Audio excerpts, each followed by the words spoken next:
Cenas como essa em grandes cidades têm sido cada vez mais constantes. Aqui a gente observa um ladrão, né? Acabou furtando uma moto, mas acabou sendo pego por um policial à paisana. Acabou sendo alvejado. O vídeo, né, eu tirei o áudio para só ter um react mesmo, mas aqui as pessoas que filmaram e que tem as pessoas ao redor, elas estão ali fazendo o julgamento, né? Por que o menino está fazendo isso ali e o que acontece com boa parte, né, de pessoas que entram no mundo do crime que acabam caindo nessa situação, né? Elas buscam às vezes o caminho mais perigoso, achando que é o caminho mais fácil para conseguir ter o seu dinheiro, né? E de certa maneira isso tem sido cada vez mais constante aqui no Brasil.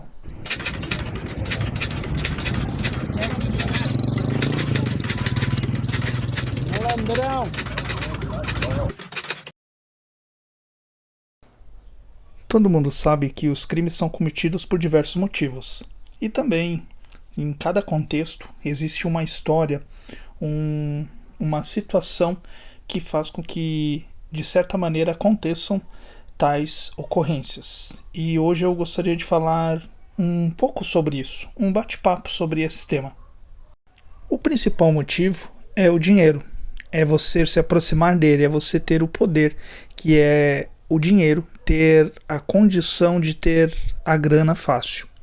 A gente sabe que quando o negócio aperta no bolso, as coisas elas ficam tensas, né? É só dar uma olhada no histórico. Sempre que rola uma crise econômica, você pode perceber que um aumento em alguns tipos de crimes ocorre. E por que será que isso acontece? Bora pensar juntos então.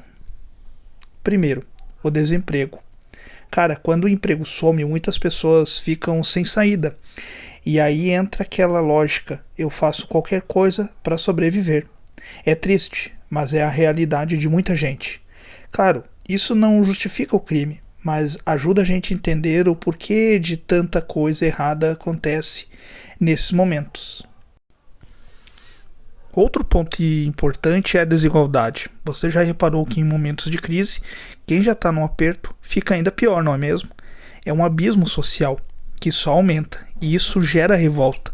Aí, infelizmente, algumas pessoas acabam canalizando essa volta de forma errada.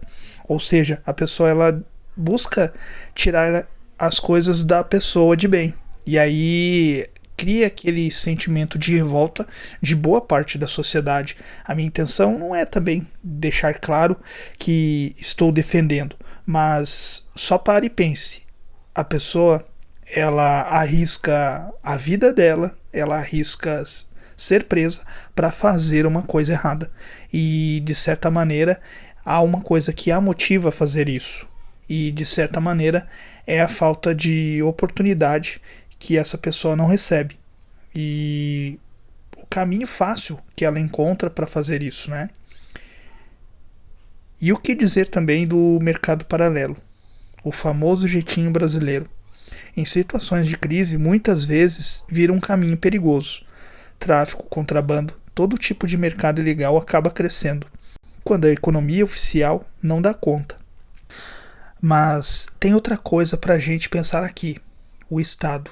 Em crise, o governo geralmente corta recursos para tudo, inclusive segurança pública. E aí o que acontece? Polícia com menos estrutura, menos fiscalização e o crime encontra mais espaço. E aí também tem a grande questão: quem está se beneficiando com isso?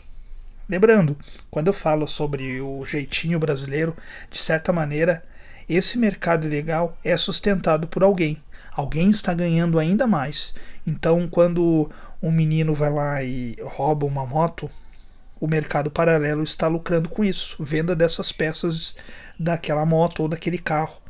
Ou seja, uma pessoa que está acima está ganhando mais. Então, no momento de crise, sempre o mais poderoso ele acaba ganhando. E muitas vezes esse poderoso ele está infiltrado dentro do sistema público político. Ou seja, esse cenário ele fica cada vez mais alarmante. Muita gente ganha com isso. Se analisarmos a situação de seguro de veículos, por exemplo, em São Paulo é muito mais caro comparado a outros estados. Por qual motivo isso? Já tentou observar que a crise que ocorre lá, né, a bandidagem que ocorre lá, tem um mercado paralelo funcionando através dela? Então, a grande questão é que eu quero que você pense fora da caixa e imagine isso. Lembrando, se acontece essas criminalidades, alguém está se beneficiando. E um dos exemplos são os seguros.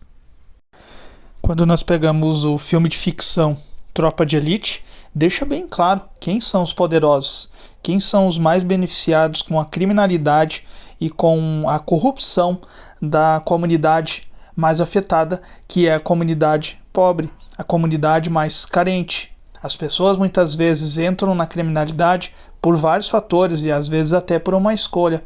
Acredito nisso e já vimos muito isso. Às vezes a pessoa ela pode ter alguma doença psíquica ou mental e não podemos tirar isso dentro do contexto. O que eu quero deixar claro é, se tu assistiu o filme Tropa de Elite, você viu exatamente como que é o sistema e como o sistema ele corrompe a sociedade e como a criminalidade é benéfica para esse sistema, o sistema dos poderosos. Eu espero que eu tenha trazido uma reflexão para você a respeito da criminalidade. Aqui não quero passar pano a nada. Infelizmente, nós vivemos num mundo cada vez mais caótico e só queria trazer a minha visão para vocês compreender que as pessoas mais fracas, que não pensam por si mesmo, acabam caindo na criminalidade por um sistema covarde, corrupto e com um grande potencial inscrito no próprio sistema político. Espero que tenha gostado do vídeo. Clica, comenta aqui embaixo o que achou do vídeo. E se quer continuar assistindo vídeos relacionados a esses temas pertinentes e sair fora da caixa, pensar de uma maneira mais reflexiva, ative os sininhos de notificação, que aí você receberá os meus vídeos com mais frequência. Até mais, valeu!